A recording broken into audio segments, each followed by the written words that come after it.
All right, so now we're going to show you guys how to hook up the parking lights in the Ford Transit to our remote start unit. So go ahead and empty the contents. You're going to have a relay here. You're going to have the relay socket. The white wire connects to the parking lights in the vehicle. And then a plug and a brown white wire which matches up right on our remote start unit. You'll have 2 taps for the parking light wires, and then you'll have a little tiny butt connector for the brown wire. So inside the vehicle, go ahead and plug your parking light relay into the blue connector, and then use the little supplied yellow butt connector and attach the brown wire to the brown wire.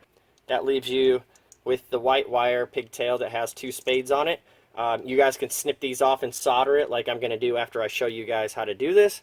But we do provide the wire taps in the event that you do not have soldering knowledge or the equipment. So go ahead and take the relay, plug it in to the socket here, and then we'll go up here to the BCM and show you guys where to tap onto for the parking light.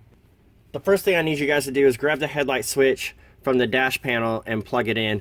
We're going to have to cycle between parking lights off, parking lights off. I need you guys to test to make sure we have the proper wire connection in here before actually connecting our white wires to your vehicle. There are 2 parking light wires at the BCM we need to connect. One is here on the left side in the same harness that we connected the green wire to. The other one is up in here at the brown plug way up in there. So the left side is the other purple green. There's 2 purple greens in this harness. One of them is going to go to our green wire, which is the thicker gauge, and then the smaller gauge is going to be our parking light wire.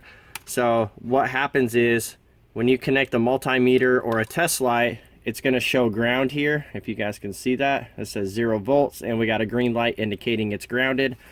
And then when I turn parking lights on, it flips over to 12 volts, and now we have a red plus sign. Turn it off, it goes to ground. Turn it back on, 12 volts. So that is our correct parking light wire. So one white wire gets connected to here.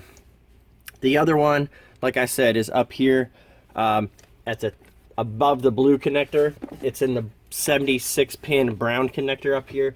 It is a brown yellow wire. There are multiple brown yellow wires in here. Again, take your meter, test light, makeshift something, I don't care what you do, but you need to test this wire, because if you don't, you're going to screw something up. So as you can see, I'm grounded. Turn it on, it goes to 12 volts. Turn it off, back to ground, and we are done. So now the parking lights will illuminate when you activate remote start to give you a visual confirmation, and that is all there is to it.